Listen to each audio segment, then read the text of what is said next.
Welcome back to the Talking Hedge. I'm Josh Kincaid, capital markets analyst and host of your Cannabis Business Podcast. Today we got Alex Rogers. He's the founder and CEO of the International Cannabis Business Conference. Alex, thanks for being on the Talking Hedge.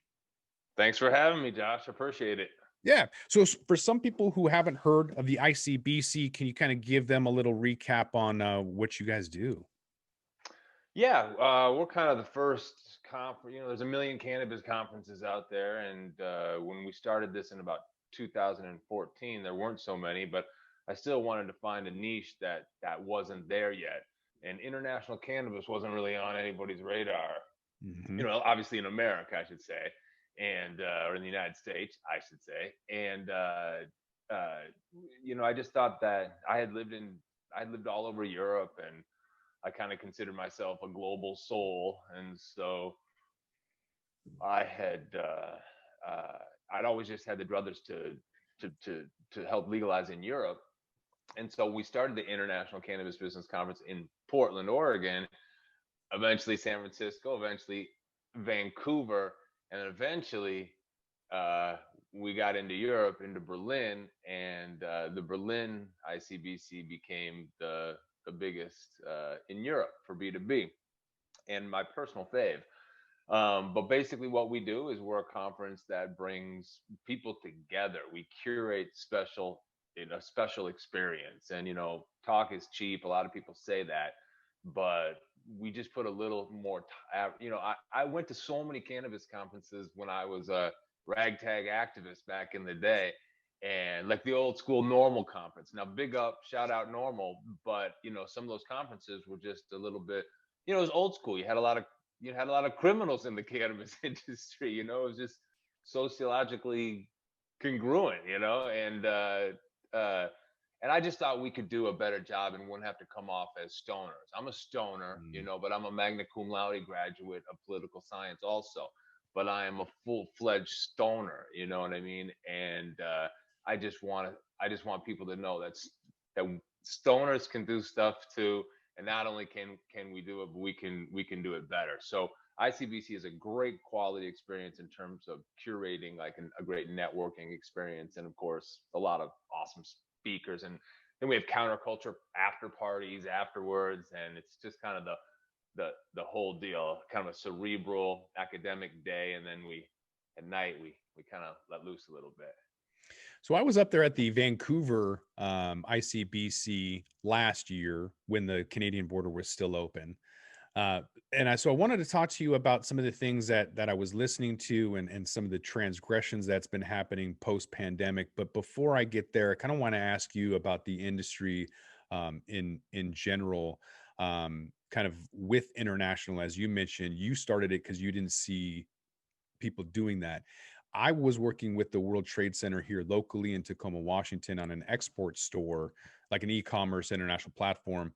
And when talking to hemp and CBD farmers about getting their products online for the international market, they're still to this day very much reluctant, because I don't know if it's matured yet. I don't know if they've understood the full vast capabilities of going international. What's your take on maybe the naivete of the market, or just how early it is? Or maybe I don't want to put words in your mouth. What do you think the market's doing? Well, yeah. So because we do conferences in about 5-6 different countries, it really depends on what country you're in and who you're asking. So if you're asking the farmers in the United States or on the West Coast, are they down for going international? That might seem really crazy to them, like a big move, right? Almost slightly grandiose. And if they have a market here that's sustaining them, they don't necessarily need to think about it, right? So I know in California, a lot of people want to export it. They just talk THC, right?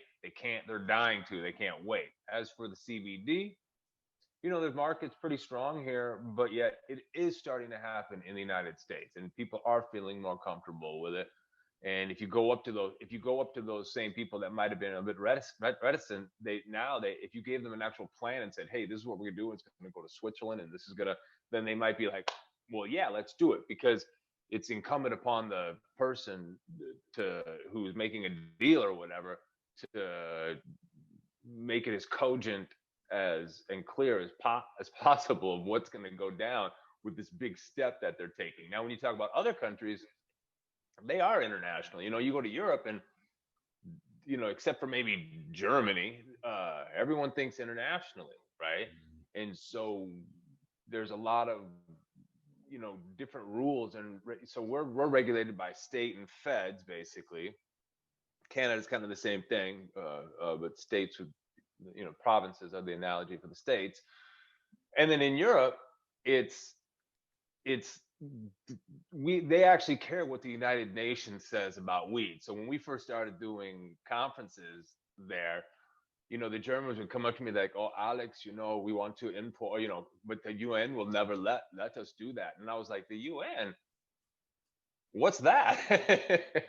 Because as Americans, that's not on our radar. Because previously we are the UN. We caused all the drug shit. Then we ironically opened it up.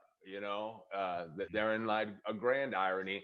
And then now Europe is pushing the envelope. So you see some cases in Europe now where it's not necessarily okay, or the UN will twist it to say, well, it's okay under medical auspices, but it's not under rec, for example. But whatever it is, I find it fascinating that that's a real variable in consideration for folks doing business in Europe of what the tenor and what the regulations of the UN are. And you also have the regulations now of the EU. So Germany's not just Germany anymore. France ain't just France. Switzerland's not even Switzerland quite anymore, even though they're not part of the EU. However, they are part of the Schengen Treaty, the border exchange treaty. So everyone has a different everybody has a different take. Every country's laws, then you have the UN laws, and then you have the EU laws that are kind of have supremacy over individual country laws, depending on a lot of things. So it's like the United States of Europe over there now, except it's not. I'm not a huge fan of the construct of the EU because it's run by the European Commission, which is non-elected officials, and the European Parliament doesn't have legislative initiative. Most Europeans don't even know the stuff that I'm telling you right now. They just like our European Union, you know what I mean?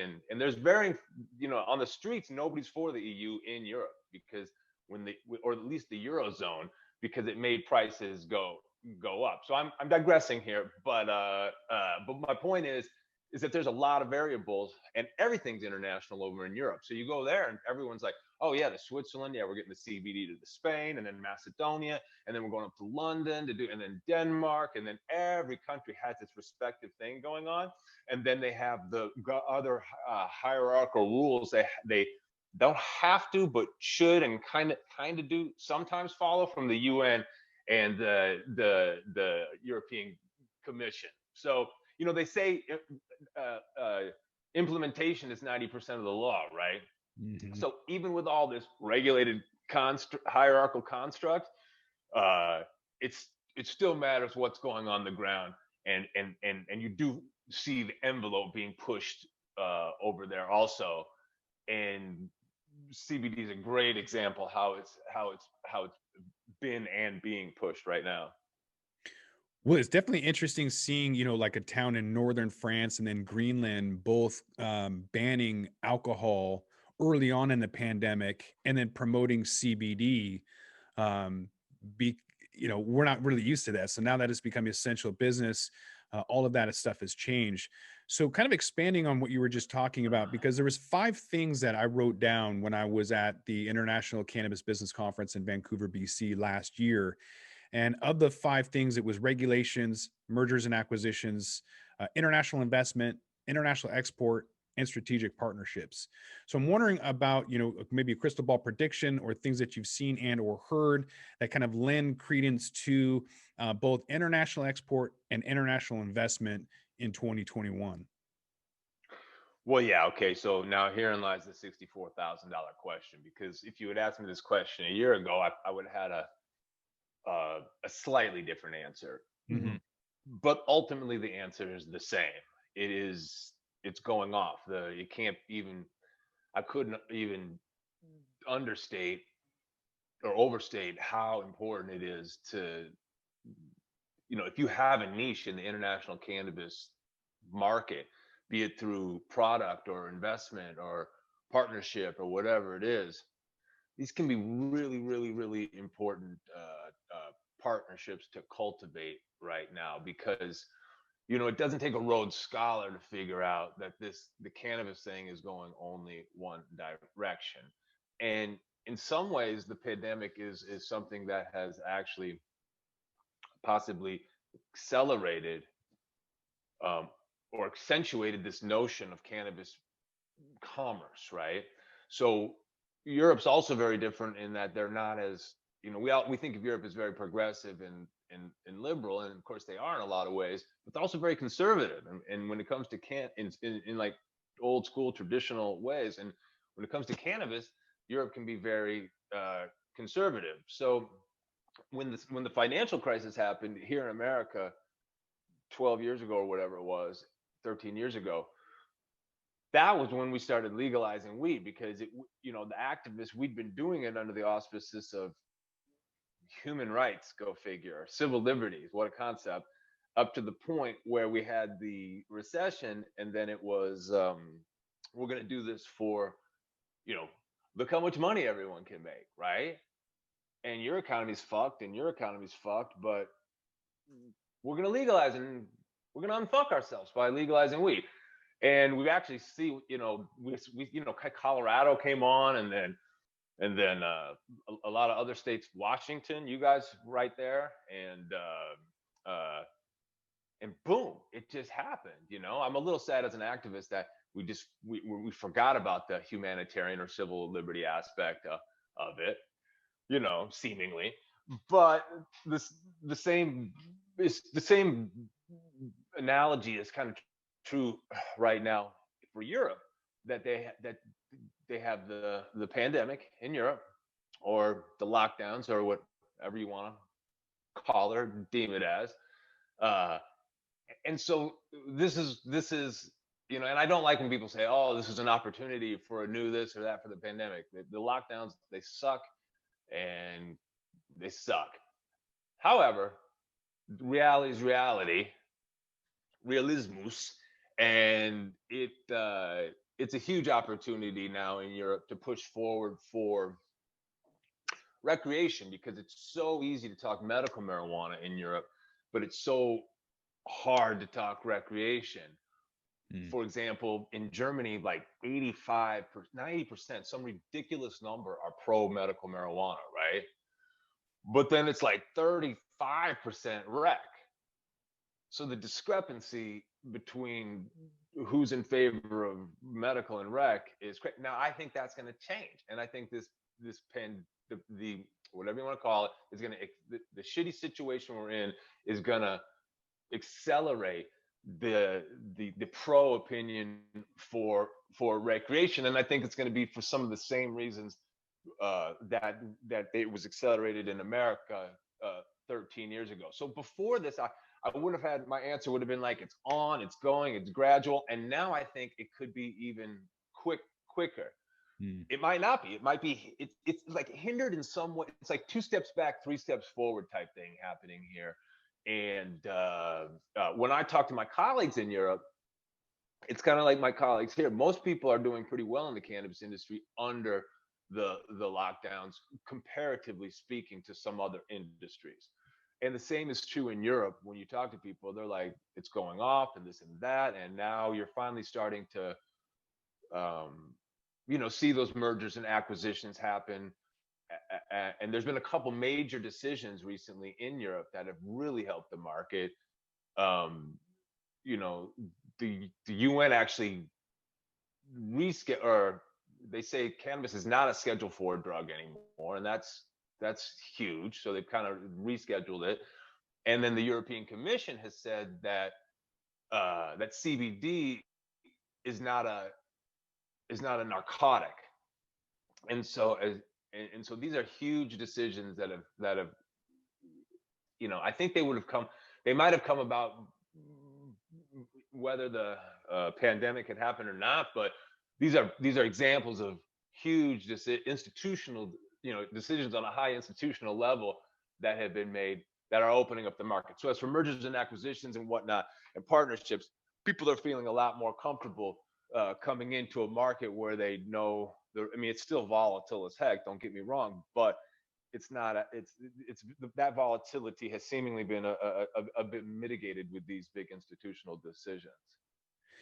You mentioned the United Nations, and so with the World Health Organization and United Nations kind of on board with now declassifying, maybe even in favor of the U.S.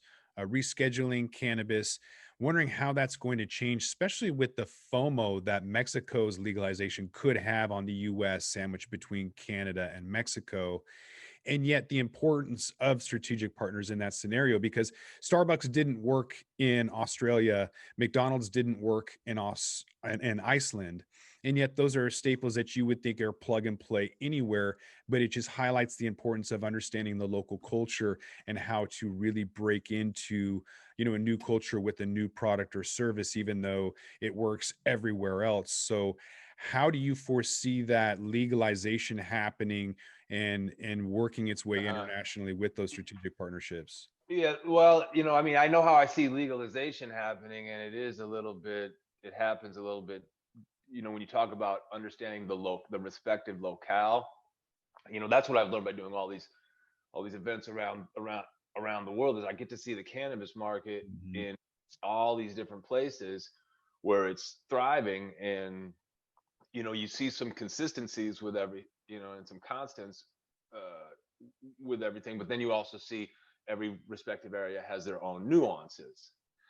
And I'm not sure what you mean by how it helps with strategic partnerships, but I know I that. guess maybe like an intermediary. So if you're in Spain, if you want to get into Spain from the US and you don't understand the culture, finding a strategic partnership that has an existing Right. license Okay, I got it. Yeah. No, or oh my God, that's crucial. I mean, and that's analogous to like the hippies in the suits in America, when as we came on and we professionalized the cannabis industry. It's like a lot of a lot of suits would come in and be like, "Oh, well, I don't need the hippies Hmm. because I'm gonna do this just like I would do any other business." And a lot of people failed because of that notion, and they realized that, well, you do need the hippies. And so the same is so true. I mean, I cannot say enough about how important it is. If you want to understand a market, in America, you need to get down with the culture a little bit. You got to understand cannabis culture a bit, at least. And of course, it's going to help. It makes sense to any real business person who's not totally hubristic and a jerk, is going to realize the value in understanding the culture of a product that you're marketing to, even if you want to go mainstream or whatever. And that is so true. Like in Spain and Germany and all these places are so different. And you go to Spain and you realize, oh, it's not really legal, but it is legal. And well, then you have this coffee shop scene, and then you have this medical scene that's not really happening, and then you have this CBD grower thing going, and then you have this medical growing thing that's allowed for export, and then you have the culture of just how to do business in Europe in these countries. And if you come in like John Wayne and shit to Barcelona and start talking to cats like, hey, hey, hey, hey, hey, hey, hey, you know what I'm saying? If you don't sit down and have a fucking espresso with these cats and just chill for like 3 hours before you do anything, you're not gonna be successful. So there's the cannabis nuances of each respective market. There's the cultural nuances of each respective market. And yeah, I can't stress enough how important and fun it is. It's like, you don't want to come in there and John Wayne things out and just have everything come to you. I mean, if you're some total Don and you're used to that shit, fine. But otherwise, it's really great to go into a different culture and then understand, you know, oh, maybe vape pens won't work in in in Europe as well as they do here because everybody smokes with tobacco. There's like one of those grand example, easy examples of understanding a culture that's European culture, because nobody smokes pure weed in Europe hardly. They Mhm. are to a little bit now. You can't. Are dabs ever going to be big in Europe? No. I mean, they'll be big. They'll have a niche, right? But will they be big like here? No, because people don't smoke weed like that in Europe. It's a very interesting cultural difference how we all smoke pure and they all smoke uh, with tobacco. And It it's was really weird explaining what the vase was in Amsterdam and that it well, they was a don't want that. bong, and They don't want that shit. They're like, "What? You smoke pure?" They think you're some drug addict or he has something. no idea what a bong was. I had to explain it to him. I thought he was just trying to get free weed out of me, and I'm like, "Here, you can smoke. You don't have to play dumb." And he's like, "No, Yeah, really, he's like, don't." "Oh, so what is that? Oh, I've Right. never Yeah, tried." he was legit though. He had no idea how to use it. That's funny. Oh my god, that's a stare. Yeah. So like, yeah. So Another I thing love that it. there's a I lot find of it all things that kind of fascinating. came true with with the event that I went to at the ICBC, including the mergers and acquisitions. We saw Tilray and Canopy having a gigantic merger. Anything else that you've seen that kind of would add to that trend with either Canadians coming down to the US or just the US capitulating together because they feel that they are forced to? What's going to happen with that this year or moving forward? Well, I'm not totally sure. I mean, I think there are. Look, it's all about consolidation, right? Because people are gonna have to consolidate if they're going to survive. So there's gonna be no middle people. There's gonna be little mom and pops doing their thing, and then there's gonna be the big consolidators. Is that an So analogy to Starbucks? There used to be mom and pop, Starbucks places like baristas, and then now it's like either you're at Starbucks or you have a little drive-through. I mean, yeah, I don't think it's quite Bucky analogy because marijuana culture is strong. You know what I mean? It's like we know what we want. We know how we want it, and I guess I wouldn't compare us to coffee achievers. You know what I mean? Mm. You guys still have infused coffee though, right? In Oregon? Oh, we got all that shit. Because we don't have infused coffee. I know I'm getting off No, track here, but I'm just making a point that if you have a ton of money and you want to throw it into Washington, give us some infused coffee because I'll drink it. I can't. Why don't you have infused? You just happen to not have it, or it's not allowed. We have K cups, but that's not coffee. So they got like Legal Soda, the brand that you probably have still in Portland and down the I-5 corridor. They still, I think, have infused coffee from time to time, whether it's cold brew or otherwise. They don't have grab and go coffee in this state anymore because it's too expensive. Do what to manufacture? Or If they can't get the milligrams to 10 to 15 cents per milligram, then the bottle, and because the retail stores up here will do a 3x on the price, and then it pushes it to $20 for a drink. It sits on the shelf and then doesn't end up working out. So they pull yeah, they yeah. pull all of that a couple. Well, maybe you might have to do 2x on that product. The Dutch have a saying, klein percentage maakt groot advantage. Small percentages make big advantages.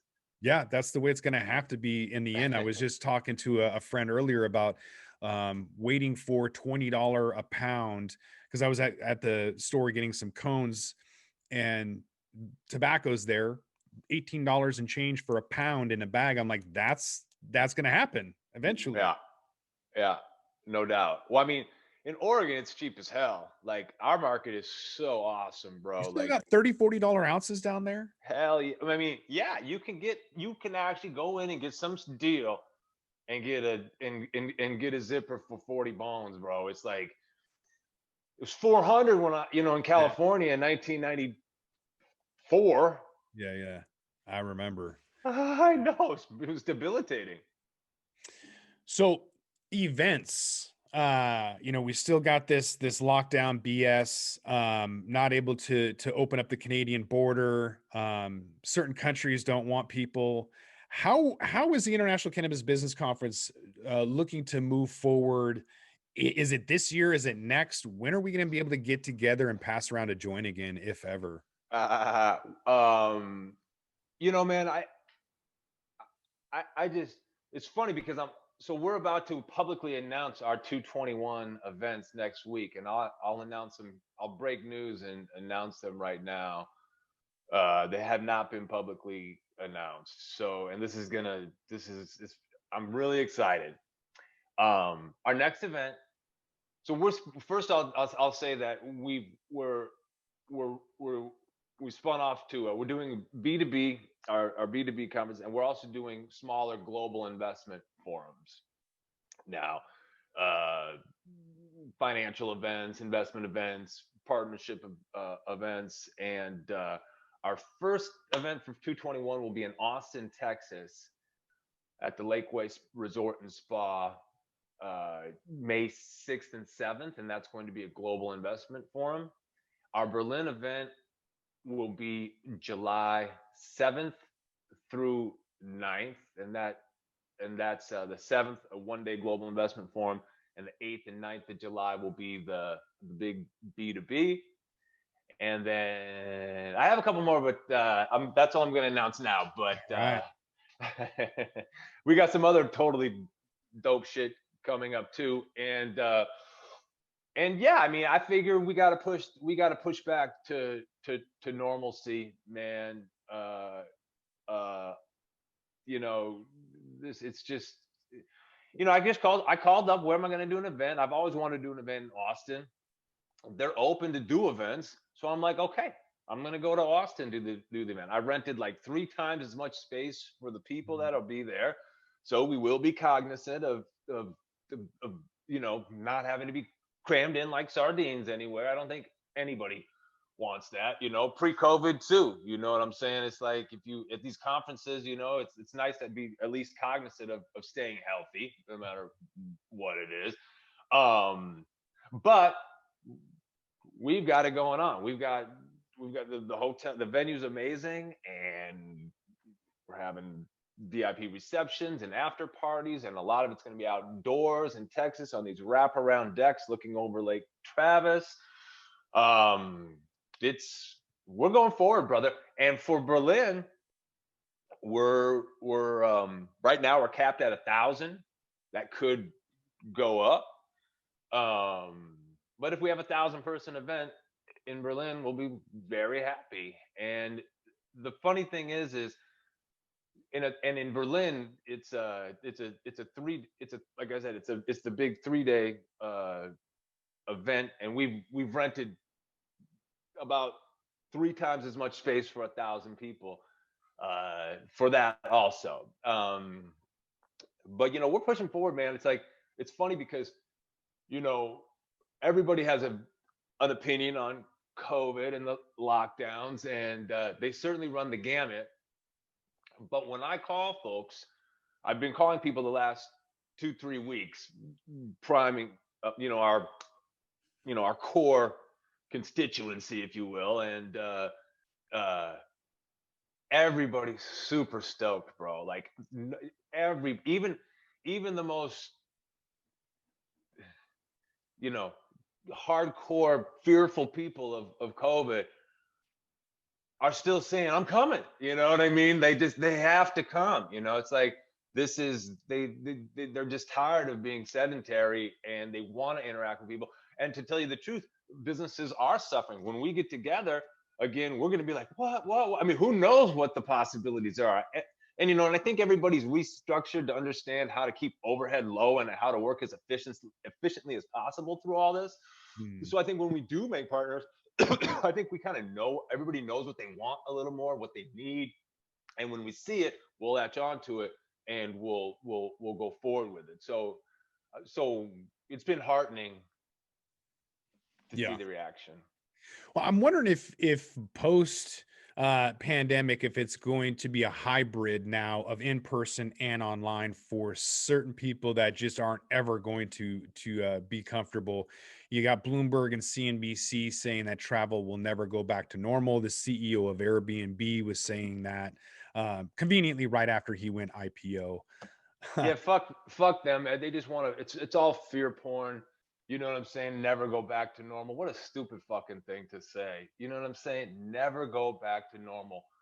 Man, that they must think they're awful important. to think to even know what normal was in the first place, and to think it could go someplace else or not go back. I mean, it's ridiculous, the shit that people say.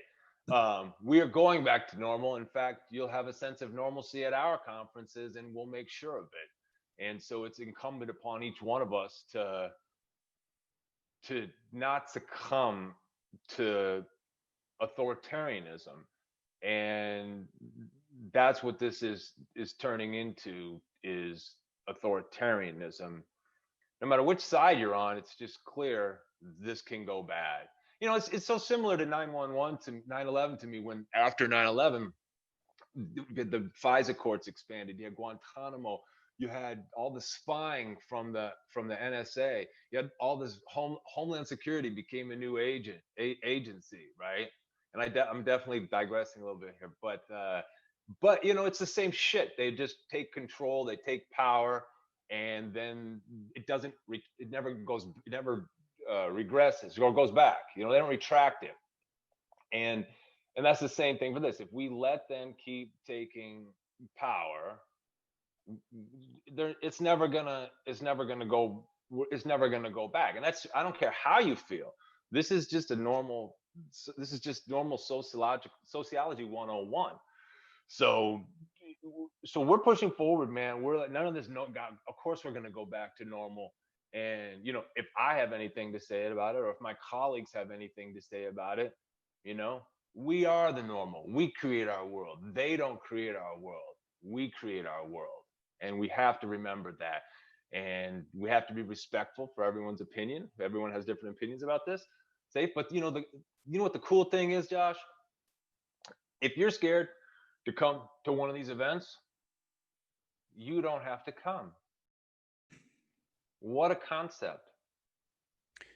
For those that don't want to, I'm curious if technology like virtual reality hardware, like headsets, are going to be something of the future, and maybe near future, where you are there, therefore you're involved, even though you can't come. If you have like an immune compromisation situation, or you just aren't feeling safe, or you can't make it, will the event industry moving forward cater to or try to involve folks that aren't there physically with something like virtual reality?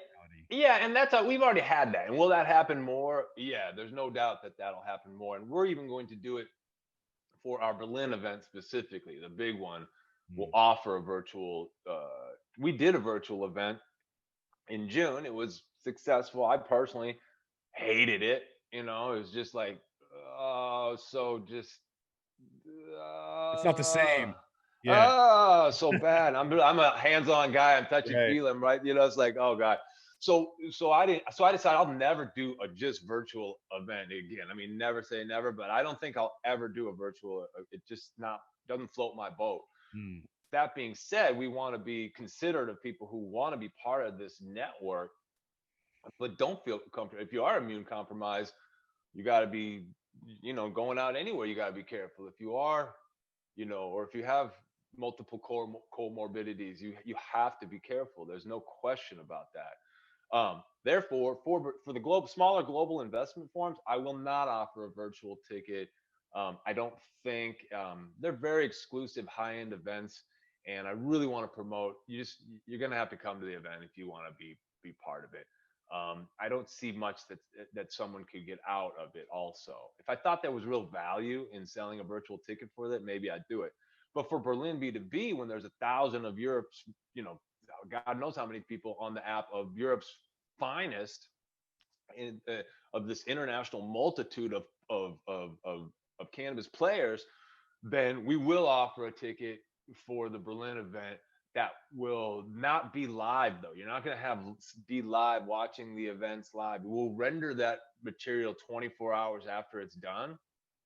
You'll just be able to go into the networking, the app, right, and connect with all the attendees before, during, and after the event. And really, that's where the value is, anyway. So for me, it's smooth because I don't have to deal with the bullshit of all the tech and all the, oh my God, we're getting glitches and, that's horrible. I hate that. I'm a true Luddite, right? Anyway, So, I mean, I have experts that do that stuff for me, but I don't understand it and I hate it. And but with that being said, we're going to offer the ticket, because if you want to come into our network and be with these thousand really amazing cannabis players, who are all high end, all paying $500-600 a ticket, then we'll have a virtual ticket. It's not going to be real cheap either. I don't want to incentivize people to not come, but I will have an option if you want to be part of it, that you can attend virtually through the app. Is there anything, before we roll this up, is there anything that I left out or anything that you'd like to plug? No, man, we said it all. Did we get you? We announced the events on it, and let me hey. Where can people find you at if they're interested in attending this event, either in person or online? How can they reach you? Where can they find you at? What's some? Yeah, they go to international CBC, internationalcharliebravoCharlie.com, and we're going to have all our events announced. We'll have them up by no later than, I think, about just under 2 weeks. We might actually announce next week. So all the information is going to be there, and we're really accessible if you want to contact us. I mean, one thing I will say is that we don't have any big investment for us. I've had investors coming to me for this or that or whatever, and we're a family-run conference. So we're one of the few big conferences on the planet that's just family-run. We get to do what we want to do when we want to do it. That's one reason we're able to survive through all this, is because we can be lean and nimble whenever we need to be. So we're very accessible. If anybody wants to contact us, just hit us up on the website. We've got, for the investment events, we've got pitch tables for people to exhibit and get them directly in front of investors. For the B2B, we've got a lot of great sponsors, exhibitorships. It will sell out. Berlin will sell out quickly. So if anyone's interested in the Berlin event, hit us up, and we're here to legalize cannabis, all and all drugs all over the world. Just things you do to yourself are not a crime, and we just have been pushing that I've been pushing that for 30 years now. Since I met my mentor for the cannabis, from the cannabis, Jack Hare, the original activist. So that's all I want to say, man. We just want to legalize it. Everybody needs to be able to grow weed in their house, and all the business stuff is a wonderful byproduct of great public policy.